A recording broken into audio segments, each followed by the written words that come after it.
Hey, what's up you guys? Bloody Jacob here to bring you my weekly review. Hey, what's up you guys? Bloody Jacob here, meeting my icon, Catherine Isabel here.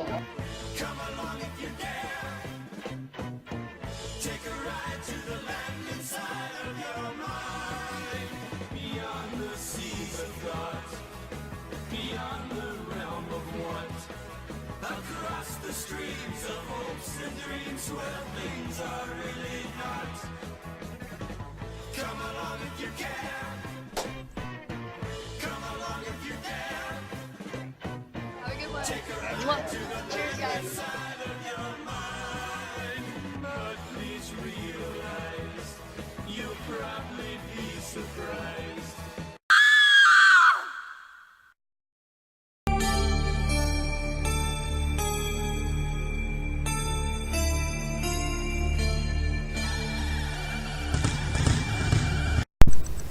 Hey, what's up you guys? Bloody Jacob here to bring you another movie review. This time we're going to be talking about Hostiles, which is a just recently released Western film directed by Scott Cooper and starring Christian Bale as well as Studi and Rosamund Pike. And it follows a U.S. cavalry officer who must escort a Cheyenne war chief and his family back to their home in Montana in 1892. Excuse me. So yeah, I just seen this movie a couple nights ago with my dad. He's a big, Western Western genre kind of fan. Watch everything from Gunsmoke to, like The Rifleman and Bonanza and, stuff like that, all the John Wayne Westerns, Audie Murphy. So I just thought it'd be really nice, just to take him to a Western film like this. But I had some intrigue with it as well because I do like Christian Bale quite a bit as an actor. He played who I still think is the most complete live-action version of Bruce Wayne and Batman that we've seen. I don't need to go into this too much right now. I think Ben Affleck very well could be the best version, but Christian Bale is really good on his own, and he was in 3 really good films. Whereas Ben Affleck was in one that was pretty good with Batman v Superman. His appearance in Suicide Squad is pretty cool, but then Justice League, he really just got shot in the foot in terms of the lighter tone they went with, and just how they just kind of messed it up. I don't want to talk about that too much, but so yeah, I've always had an attachment to Christian Bale since those films, and he can do a lot of impressive work. He also starred in another Western, a good few years ago called 3:10 to Yuma, which is a remake with Russell Crowe as well.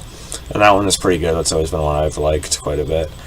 And Studi, he even had a role in the last season of Penny Dreadful, with Eva Green, which is a criminally overlooked show. It was fantastic during its brief time. So Hostiles, I thought was a great movie. I'm just gonna say that right off the bat. I thought it was fantastic. I knew it was going to be, pretty good. I knew I would like it to some extent. But I was impressed, a little taken back, actually, by the quality and just kind of the care that went into this film and its story.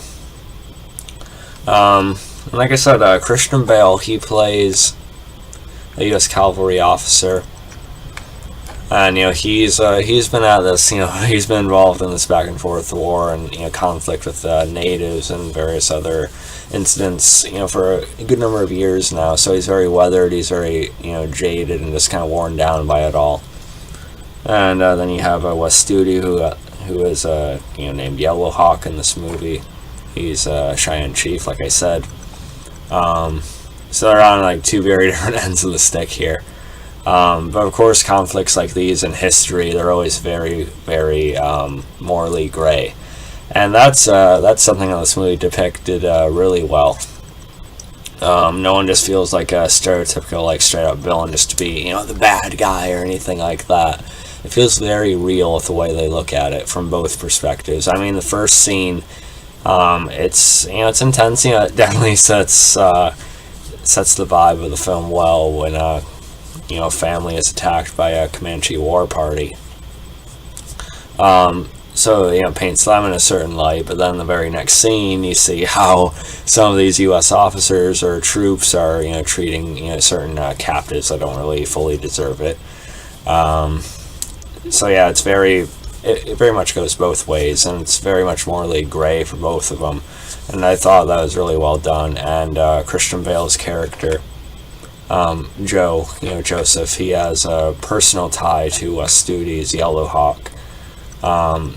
And it's really subtle with the way they go about it, actually, because he's forced to go on this escort mission by his commanding officer, played by Stephen Lang.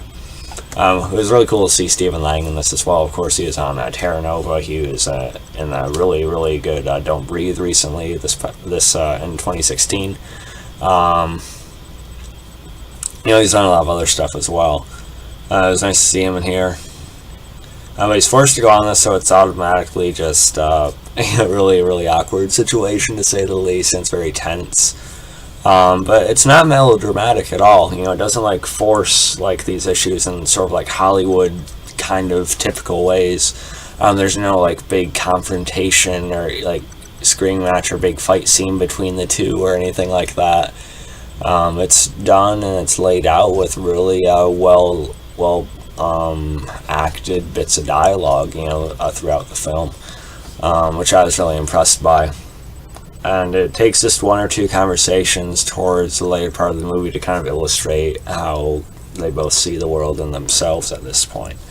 And I think it was done in a really smart and clever and different yet realistic way, compared to how a lot of other movies have done it over the years.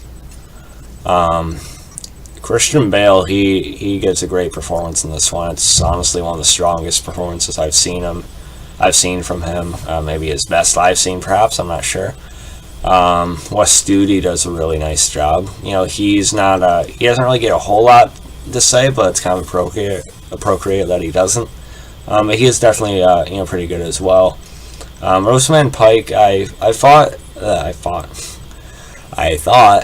she was a bit, just a tad over the top in a couple scenes, but for the rest of it, she was very real to her. She's kind of like a suicidal widow, I guess, because of what she and her family have been through. Her family is the one that's attacked at the beginning of the film.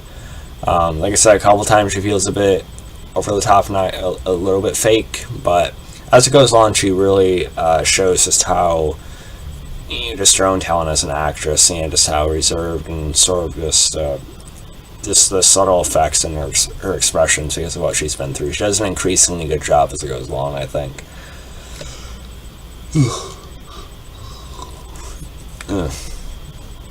Sorry about that. I don't know why I always do these video reviews so late. It's a little after 1:30 right now. Alright, but yeah, then Christian Bale's best friend in the movie, Sergeant Thomas, played by Rory Cochrane, also does a really nice job. He's he's mentally just almost more drained than anyone, and he does a really good job.